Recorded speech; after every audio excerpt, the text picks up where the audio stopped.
Hello बच्चों, कैसे हैं आप लोग। तो आज हम स्टार्ट कर रहे हैं अगेन थर्मल इंजीनियरिंग का एक और लेक्चर, और जहां पर आपको हम लोग आज पढ़ाने वाले हैं थर्मोडायनेमिक प्रॉपर्टी क्या होता है, प्रोसेस क्या है, साइकिल क्या है, क्वाजीस्टैटिक प्रोसेस क्या है और हीट क्या है। ये टॉपिक आज हम कवर करेंगे। तो let me repeat again, mechanical और प्रोडक्शन इंजीनियरिंग का जो यूनिट 1 है, उस यूनिट 1 के अंदर जो टॉपिक चल रहे हैं हम वहीं पर हैं। ठीक है, अगर आपको बहुत ज़्यादा अंडरस्टैंड करना हो तो एवियर एकेडमी की जो ऐप डाउनलोड करेंगे उसके करिकुलम में थर्मल इंजीनियरिंग कोर्स आप देखेंगे तो करिकुलम में यूनिट वाइज आपका जैसे आपका जो सिलेबस है उसके यूनिट के अकॉर्डिंग चीज़ें दिखेंगी आपको। ठीक है, चलिए स्टार्ट करते हैं हम लोग। देखो बच्चों, सबसे पहले हम बात कर रहे हैं प्रॉपर्टी क्या होती है। तो देखो, प्रॉपर्टी बेसिकली अगर आपको बताऊं क्या होती है, क्या बताती है प्रॉपर्टी, तो प्रॉपर्टी आपको ये बताती है कि आपकी कोई भी कंडीशन, थर्मोडायनेमिक प्रोसेस की कोई भी कंडीशन को प्रॉपर्टी एक्सप्लेन करती है। मैं तुम्हें एग्जांपल देता हूं। मान लीजिए आपने कुकर जो है, सबसे अच्छा एग्जांपल एक्चुअली कुकर होता है, इसलिए बार बार एग्जांपल देता हूं वाला। कुकर जो है वो आपने गैस पे चढ़ा दिया, ठीक है चढ़ा दिया, याद आ रहा होगा आपको। ठीक है, हम फिलहाल वहाँ पर नहीं जा रहे, चने निकाल दिया एंड सो ऑन। कुकर जब कुकर रखा, आलू भर के जब आपने कुकर रखा, तो वो कुकर का टेम्परेचर उस टाइम क्या था, प्रेशर उस टाइम क्या था, वॉल्यूम उस टाइम क्या था, पानी की या आलू जो पानी था जो आपने रखा आलू, उसकी डेंसिटी उस टाइम क्या थी, एंट्रोपी उस टाइम क्या थी, दे ऑल पैरामीटर्स। तो जो पर्टिकुलर सर्कमटेंसेज में, पर्टिकुलर सर्टेन कंडीशन में कोई प्रॉपर जो एक्सप्लेन करे, स्टेट को एक्सप्लेन करे, बेसिकली वो क्या होता है, प्रॉपर्टी होती है। स्टेट मतलब एक कंडीशन बेसिकली। तो हम कह सकते हैं the state of a system may be identify by the certain quantity like volume, pressure, density, etc. Etc कोई प्रॉपर्टी नहीं होती कई लोग पूछ रहे ईटीसी क्या होता है, आर कॉल्ड प्रॉपर्टीज। नहीं, मैं मजाक नहीं कर रहा। कई बच्चे पूछते हैं ईटीसी इसी में आता है क्या। हाँ, हो सकता है कुछ लोग को हंसी आ रही हो, कुछ लोग मेरे को कह रहे हो क्या पढ़ा रहे हैं ये, बट ऐसा हो जाता है। आगे बढ़े तो प्रॉपर्टी क्या है। फॉर एग्जाम्पल, जब हम लोग आज के लेक्चर में तो नहीं, बट आगे लेक्चर में हम थर्मल का एक बहुत इंपॉर्टेंट पार्ट करने वाले हैं। That part is called graphical representation of processes. तो जो ग्राफिकल रिप्रेजेंटेशन है प्रोसेस की ना, वो एक बहुत इंपॉर्टेंट पार्ट है। ठीक है, यहां पर आपको समझ आ गया प्रॉपर्टी क्या होती है। अभी हम आगे डिस्कशन करते हैं। एक मिनट। तो अब हम आगे डिस्कशन करते हैं। हमें ये अंडरस्टैंड करना है कि प्रॉपर्टीज के टाइप कितने होते हैं। मैं एक बात आपको और बताता हूं। जैसे एग्जांपल के लिए एक प्रॉपर्टी एग्जांपल तो मैं और देता हूं। प्रैक्टिकल लाइफ का एग्जांपल देखो। थर्मल के एग्जांपल में हो सकता है एक बार को ना समझ आए इतना। एग्जांपल के लिए आपने कैसे एग्जांपल, आपने जॉब शुरू करी। हाँ, इंजीनियरिंग वाले बच्चे हाँ अच्छा इमेजिन करते हैं। आपने जॉब शुरू करी, जॉब का आपका जस्ट पहला दिन है। ठीक है, तो मैं आपकी कंडीशन को, पहले दिन की कंडीशन को किस किस पैरामीटर से कंक्लूड करूंगा। नंबर 1, पहली प्रॉपर्टी आपके पास पैसे कितने हैं, तो है ही नहीं, वो तो बस घर वालों को उधार मांग के चल रहा है। दूसरी प्रॉपर्टी, आपने कपड़े कैसे रखे हैं, नॉर्मल ले रखे हैं, कुछ अच्छे ले रखे हैं। आपकी ये जो पैसे, कपड़े, आपकी कंडीशन, कहाँ पर रह रहे हैं, ये प्रॉपर्टीज हैं जो आपकी स्टेट को, आपकी कंडीशन को डिफाइन करती है। नाउ आफ्टर 1 मंथ जब आपकी पहली सैलरी मिल रही है, तब अगर मैं आपकी कंडीशन को डिफाइन करूं तो कहें पैसे बहुत ज़्यादा है, मतलब मेरी प्रॉपर्टी सेम है बट आपकी कंडीशन चेंज हो गई। वही कंडीशन मेजर कर रही है, वो प्रॉपर्टीज मेजर कर रही है आपकी कंडीशन को कि आप पैसे वाले हैं कि आप कंगले हैं। ठीक है, तो जैसे पैसा एक प्रॉपर्टी है, वैसे यहाँ पर टेम्परेचर, वॉल्यूम, प्रेशर भी क्या है, प्रॉपर्टीज है। अगले पॉइंट पे आते हैं। प्रॉपर्टीज बेसिकली 2 टाइप की होती है। अब अभी थर्मोडायनेमिक्स का कोई और एग्जांपल नहीं है। एक वो होती है जो मास पर डिपेंड करती है, जिसको हम रैशनलाइज कर सकते हैं, तोड़ सकते हैं, पार्ट में डिवाइड कर सकते हैं। उनको बोलते हैं बच्चों हम लोग एक्सटेंसिव प्रॉपर्टी। एग्जांपल के लिए जो मास पे डिपेंड करती हैं, मतलब मास पे डिपेंड कर, देखो 2 बातें होनी चाहिए, मास पे डिपेंड भी करे और उसको आप रैशनलाइज भी कर पाए। मैं तुम्हें एग्जांपल देता हूं। जैसे एग्जांपल के लिए अगर मैं वॉल्यूम की बात करूं, मेरा जो कमरा है, इस कमरे का कुछ वॉल्यूम है, मान लेते हैं 4 मीटर स्क्वायर का, 400 मीटर स्क्वायर वॉल्यूम है इसका। अब मैंने इसके बीच में एक दीवार कर दी। दीवार करने पे क्या है, वॉल्यूम डिवाइड हो गया, बिल्कुल हो गया। 200 metre, that means volume can be divided. Volume को आप डिवाइड कर सकते हो, रैशनलाइज कर सकते हो। तो वॉल्यूम एक एक्सटेंसिव प्रॉपर्टी है।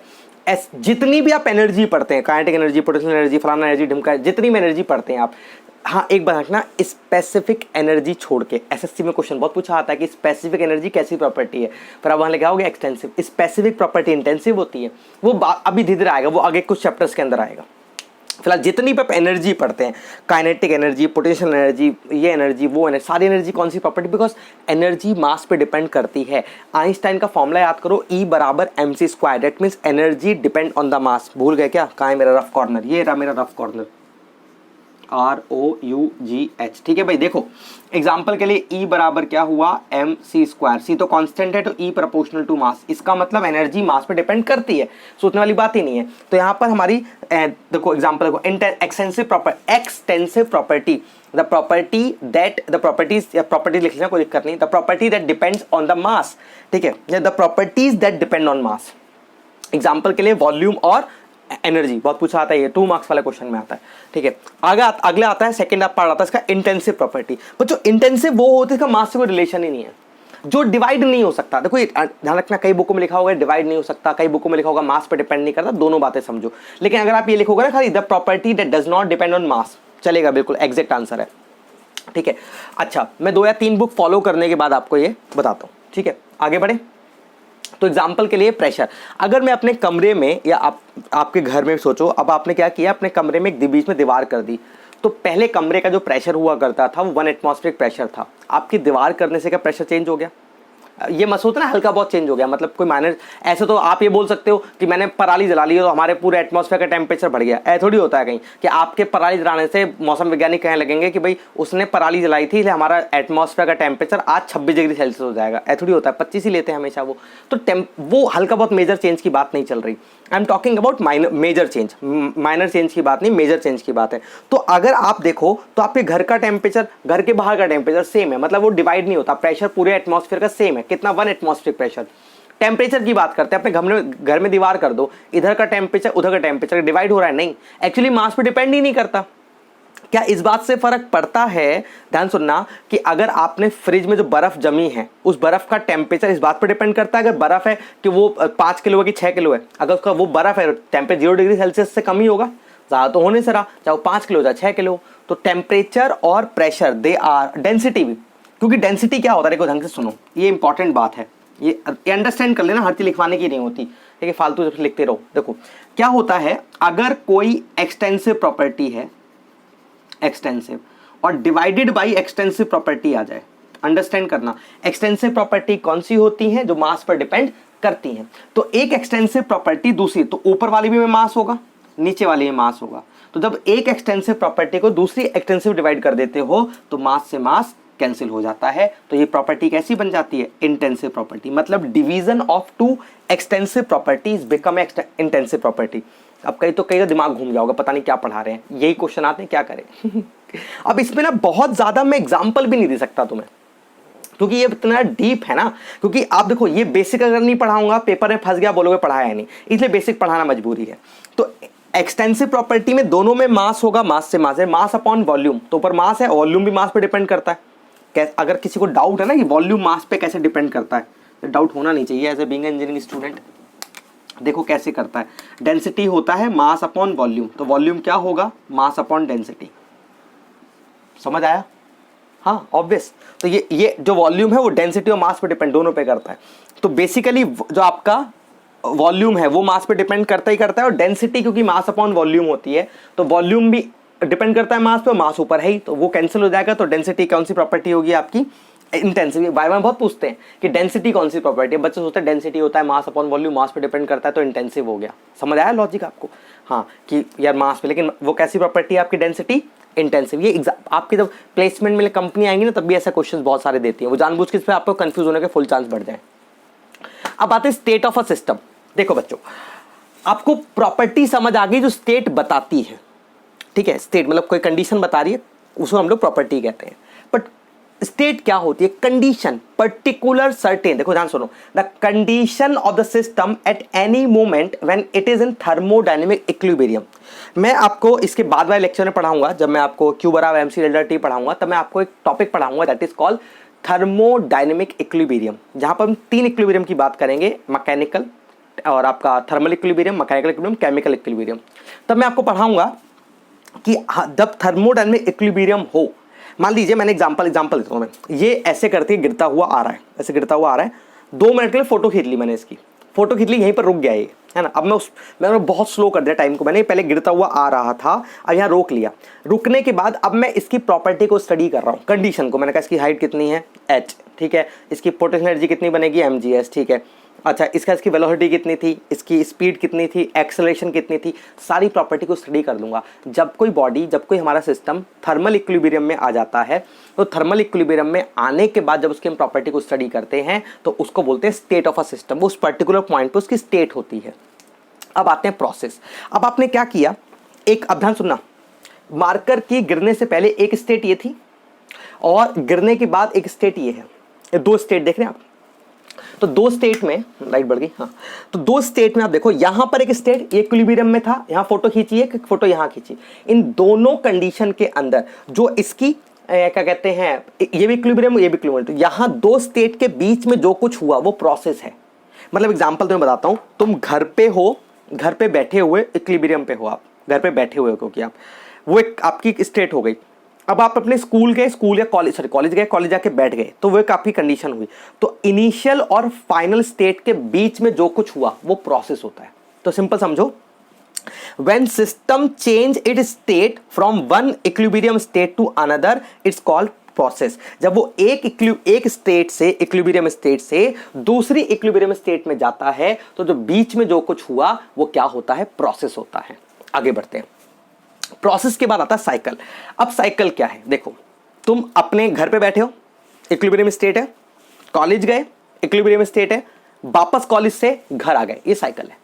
मतलब कई सारे, किसी भी सिस्टम में कई सारे प्रोसेस या 2 प्रोसेस या 4 प्रोसेस होने के बाद जब भी कोई सिस्टम अपनी इनिशियल पोजीशन पे वापस आ जाता है, मतलब उसकी फाइनल पोजीशन, फाइनल स्टेट और इनिशियल स्टेट सेम होती है, उसको बोलते हैं हम लोग साइकिल। तो साइकिल समझो, व्हेन अ प्रोसेस और प्रोसेसेस, या तो एक या कई सारे process perform on a system, एक सिस्टम पे परफॉर्म किए जाते हैं, सच अ वे, इस तरीके say that final state is identical with initial state, की जो फाइनल स्टेट है और जो इनिशियल स्टेट है वो दोनों आइडेंटिकल हो, एक साथ आ जाएं, दैट इज कॉल्ड साइकिल। जैसे एग्जांपल के लिए यहां मैंने ये जो मैंने कर्व बनाया ना, मैं आपको बहुत अच्छी तरह एक्सप्लेन करूंगा बाद में, बहुत जबरदस्त तरीके से, क्योंकि यही पूरी थर्मोडायनेमिक्स में बच्चों को दिक्कत करता है। ठीक है, आपके सीनियर्स अगर आप पूछेंगे तो बताएंगे जो पीवी कर्व होते हैं, डायग्राम होते हैं, मतलब ग्राफ जो होते हैं, वो समझने में दिक्कत होती है। बट अभी हम फिलहाल बेसिक पे आते हैं। ये मैंने ग्राफ बनाया, इसमें ये प्रेशर है, ये वॉल्यूम है। तो क्या हुआ, पहले ए से बी तक आया, एक प्रोसेस हुआ, स्टेट ए से स्टेट बी तक एक प्रोसेस हुआ, फिर बी से वापस ए पे गया, एरो देखो। तो अगर इसके पूरे प्रोसेस के बाद स्टेट कहां आई, वापस ए रही, तो हम बोलेंगे भाई ए से शुरू किया था, वापस घूम फिर के प्रोसेस, 2 प्रोसेस के बाद पहले ए से बी एक प्रोसेस, फिर बी से एक प्रोसेस, और वापस कहां पहुंच गया आपका, ए पे। तो हम बोलेंगे ये एक साइकिल कंप्लीट हो गई। बात समझ आती है यहां पर? आगे आते हैं, क्वाजिस्टेटिक प्रोसेस क्या होता है। देखो, अगर क्वाजिस्टेटिक प्रोसेस आपको इस लेक्चर में ना समझ आए, चिंता मत करना, मैं अगले लेक्चर में एक बार इसको और कवर करूंगा। बिकॉज क्या है ना कि कभी कभी समझ नहीं आता है। देखो, अंडरस्टैंड करो, पहले मैं इसकी जो डेफिनेशन बता रहा हूं ना, ये बिल्कुल स्टैंडर्ड डेफिनेशन है, आप इसको एडिट में लिख सकते हो, और आता ही आता है, बहुत इंपॉर्टेंट है। अगर आप गूगल सर्च करोगे ना, यूट्यूब पे सर्च करोगे क्वाजिस्टेटिक प्रोसेस, दुनिया भर के आपको लेक्चर मिल जाएंगे वहां। बट प्रॉब्लम क्या है, इसको समझाने के लिए अलग से 15 मिनट चाहिए, तो मैं उसको बस समझाऊंगा बाद में, ठीक है। When a process carried out in such a way that this is very slow process, this is very slow process, ठीक है, and system is moving from one thermodynamic equilibrium to another. देखो, एक बात बताओ, मैं यहां से लेके इसको अगर यहां तक लेके आऊं और मेरे पास एक बहुत फास्ट कैमरा है, तो कितनी फोटोज की खींच सकता है, यहां से लेके यहां तक? हर सेकंड में वो 50 फोटो खींच रहा है, मान लेते हैं। तो उसको यहां से लेके यहां तक अगर मैं लेके आऊंगा तो हजारों फोटो निकल जाएंगी। मैं वही कहना चाह रहा हूं, मैंने क्या किया, अंडरस्टैंड करना। अगर आपसे कुछ समझ ना आए ना, तो एक सेंटेंस याद कर लेना, very slow process is called quasistatic process. कैसा प्रोसेस? Very slow process. कुछ समझ नहीं आए तो एटलीस्ट ये सब जरूर लिख के आना एग्जाम के अंदर, very slow process is called quasistatic process. देखो, क्वाजिस्टेटिक प्रोसेस एक ऐसा प्रोसेस है, जितने भी आपके थर्मोडायनेमिक फॉर्मूले आपको फ्यूचर में मिलने वाले हैं, वो सारे के सारे फॉर्मूले इसी क्वाजिस्टेटिक प्रोसेस के लिए बनाए गए थे। कहने वाली बात है, यूज हम हर जगह करते, दुनिया में करते हैं लेकिन बनाए वो इसी के लिए गए थे। अब समझो, अंडरस्टैंडिंग समझो। हमने क्या किया, एक बीकर लिया, सॉरी एक क्या कहते हैं वो लिया, एक सिलेंडर टाइप का, यहाँ पर एक आप सिलेंडर मत समझो, एक हमने भगोना टाइप का लिया, ज़रा बेटर समझ आएगा आपको, ठीक है। भगोना टाइप का लिया, इसमें हमने क्या भर दिया, अंदर यहाँ पर पानी भर दिया ऐसे करके, और पानी भर के यहाँ पर ऊपर एक ऐसे ढक्कन टाइप लगा दिया, ठीक है, समझ रही बात है। और यहाँ से इसमें नीचे आग लगा दी। अब क्या होगा, आग से ढक्कन ऊपर उठने की कोशिश करेगा, इसको छोड़ रखा है ऊपर उठने के लिए, ठीक है। अभी पूरा प्रेशर है, उठ नहीं पा रहा है। मैंने क्या किया, इसके ऊपर ऐसे करके वेट रखे हुए हैं, वेट नहीं तो जिम में होते हैं, डंबल टाइप के होते हैं वो, बहुत सारे गोल गोल वाले ऐसे रखे हुए हैं। अब मैंने क्या किया, पहले इसको हटा दिया, एक को यहाँ से रिमूव कर दिया, तो क्या होगा, ये हल्का सा ऐसे ऊपर आ जाएगा। मतलब पहले यहाँ था, प्रेशर ज़्यादा था, वॉल्यूम कम था, जैसे हटाया ये इस वाली कंडीशन पे आ गया। क्यों, प्रेशर कम हो गया और वॉल्यूम हल्का सा बढ़ गया। फिर मैंने इसको हटा दिया, फिर मैंने इसको हटाया, फिर मैंने इसको हटाया, और ऐसा मान के चल रहे इतने, ये ना एक है 1 किलोग्राम का, अगला है 1.001 ग्राम का, अगला है 1.002 ग्राम का, अगला है 1.003 ग्राम का। मतलब ये बहुत स्लोली ऊपर आ रहा है। तो हम कह रहे हैं तीसरी कंडीशन में यहाँ पर आ गया, पहले प्रेशर ज़्यादा था, वॉल्यूम कम था, फिर प्रेशर कम हुआ, वॉल्यूम ज़्यादा हुआ, प्रेशर कम हुआ, और कुल मिला के यहाँ से लेके यहाँ तक पहुँच गया। और ऐसा पता क्या मान के चल रहे हैं कि ये दो जो पॉइंट है, इनके बीच में कोई और पॉइंट नहीं है, बहुत सारा पास है, इनफाइनाइटली पास है, क्लोज है एक दूसरे के, ठीक है। तो इसको हम बोलते हैं क्वाजीस्टैटिक प्रोसेस। जब इस तरीके से कोई प्रोसेस होता है, बहुत स्लोली प्रोसेस होता है, उसको बोलते हैं क्वाजीस्टैटिक प्रोसेस। मतलब एक इक्विलिब्रियम कंडीशन और अगली इक्विलिब्रियम कंडीशन के बीच में कुछ और नहीं होना चाहिए। मतलब आप सोचो, मैं यहां से चलना शुरू करूं और मैं यहां पर आ जाऊं, इसके बीच में मैं कहीं नहीं रुक सकता। मतलब मेरी पहली और दूसरी कंडीशन यही है। मतलब अगर मैं चलूं, ये हल्का चल दिया मैं, आपको महसूस भी नहीं हुआ, ठीक है। Infinitely strong, small, infinitely small होना चाहिए, इतने पास हो कि इनके बीच में कोई और पॉइंट पॉसिबल ना हो। मतलब पहला प्रेशर है 3 बार, तो अगला होना चाहिए 3.0000001 बार, अगला कौन सा होना चाहिए 3.00002 बार। तो बहुत ज़्यादा पास होने चाहिए। तो इनके बीच में इतना स्लो होगा, प्रैक्टिकल पॉसिबल नहीं है, सब थ्योरेटिकल चल रहा है, प्रैक्टिकल नहीं होता ऐसा कुछ भी। बट ये फॉर्म याद रखना, very slow process called quasistatic process, ठीक है। नहीं समझ आए बिल्कुल चिंता मत करना, ऐसा नहीं कि इसके वजह से पाथ नंबर चले आएंगे। मैं आपको जब आपको प्रोसेस बताऊंगा बाद में अच्छी तरह एक्सप्लेन कर दूंगा आपको, ठीक है। तो यहाँ तक समझ आ गया आपको, property, extensive, intensive, process and so on, ठीक है। अब आते हैं हम टेम्परेचर पे। उस पर आने से पहले वही इंपॉर्टेंट बात, ये आपका लास्ट डेमो लेक्चर है इस चैप्टर का। इसके बाद अगर आपको कोर्स परचेज करना है तो मैंने आपको बताया था कि आप लोग 21 सितंबर तक जो वैलिडिटी है 21 सितंबर तक अवेलेबल है। उसके बाद 999 का होगा, तब तक आप 499 में ले सकते हैं। प्रोमो कोड अवेलेबल है, प्रोमो कोड आपको दिख रहा होगा स्क्रीन के ऊपर, ठीक है। तो वो प्रोमो कोड अप्लाई कर देना आप लोग, और आपका जो कोर्स है उसमें आप 500 का आपको फायदा हो जाएगा, ठीक है। चलिए आगे बढ़े, टेम्परेचर की बात करते हैं। टेम्परेचर होता क्या है, हमने सुना सब में टेम्परेचर। अरे भैया, कोई भी चीज़ अगर आपको ये बताए ना कितना गर्म है कितना ठंडा है, कोई भी चीज़ गर्म है ठंडा आपको बताती है, हॉटनेस कोल्डनेस बताती है, वो टेम्परेचर होता है। बहुत सिंपल है, it is a intensive property that determine the degree of hotness और कोल्डनेस ऑफ बॉडी। बस इतनी डेफिनेशन, कुछ नहीं आता इसके अलावा, इतना ही पढ़ना है फिलहाल। एब्सोल्यूट टेम्परेचर क्या होता है, एब्सोल्यूट जीरो केल्विन को कहते हैं, -273 कहते हैं। एब्सोल्यूट को मैं बंद दोबारा से एक्सप्लेन करूंगा जहां हम टेम्परेचर के यूनिट्स को स्टडी करेंगे, टेम्परेचर प्रेशर के यूनिट्स को। Last one is heat. देखो हीट सिंपली क्या है, देखो हीट ये है जब आपका एनर्जी ट्रांसफर हो, मास ट्रांसफर ना हो। देखो एग्जांपल देखो, it can be defined as the energy transferred without transfer of mass across the boundary of system. System है, उसकी बाउंड्री से एनर्जी जा रही है बट मास नहीं जा रहा, due to the difference of temperature. क्योंकि एक तरफ टेम्परेचर ज्यादा है, एक तरफ टेम्परेचर कम है, तो ज्यादा टेम्परेचर से कम टेम्परेचर ऑफ हीट है। जैसे आपका कुकर होता है, कुकर आपने आलू उबल के, मम्मी लोग क्या करते हैं, कुकर आलू उबल के थोड़ी देर रख देते हैं उसको, तो ठंडा होता है कुकर अपने आप। क्यों, क्योंकि हीट ट्रांसफर हो रही है, कहाँ, कुकर से बाहर, और बीच में बाउंड्री है कुकर की, ठीक है। तो दैट इज कॉल्ड हीट। तो हीट बेसिकली क्या है, ट्रांसफर्ड एनर्जी है जो सिस्टम से सराउंडिंग सिस्टम में आती है ड्यू टू टेम्परेचर डिफरेंस की वजह से आती है, ठीक है। अच्छा, लेकिन मास ट्रांसफर नहीं होता, ध्यान रखना, हीट ट्रांसफर होती है। तो नेक्स्ट लेक्चर में हम लोग हीट के नेक्स्ट लेवल पे जाएंगे, जहां पर एक फॉर्मूला पढ़ेंगे Q बराबर mc डेल्टा T, जिस पे न्यूमेरिकल एक्चुअली बनना शुरू होते हैं, क्योंकि हम लोग बेसिक न्यूमेरिकल नेक्स्ट लेक्चर से करने वाले हैं। चलिए, thank you so much for today's lecture. ये पूरा आप उतार लेना, ठीक है, ये नहीं उतारना, ये हो गया, ठीक है। चलिए, ओके, बाय बाय, ठीक है।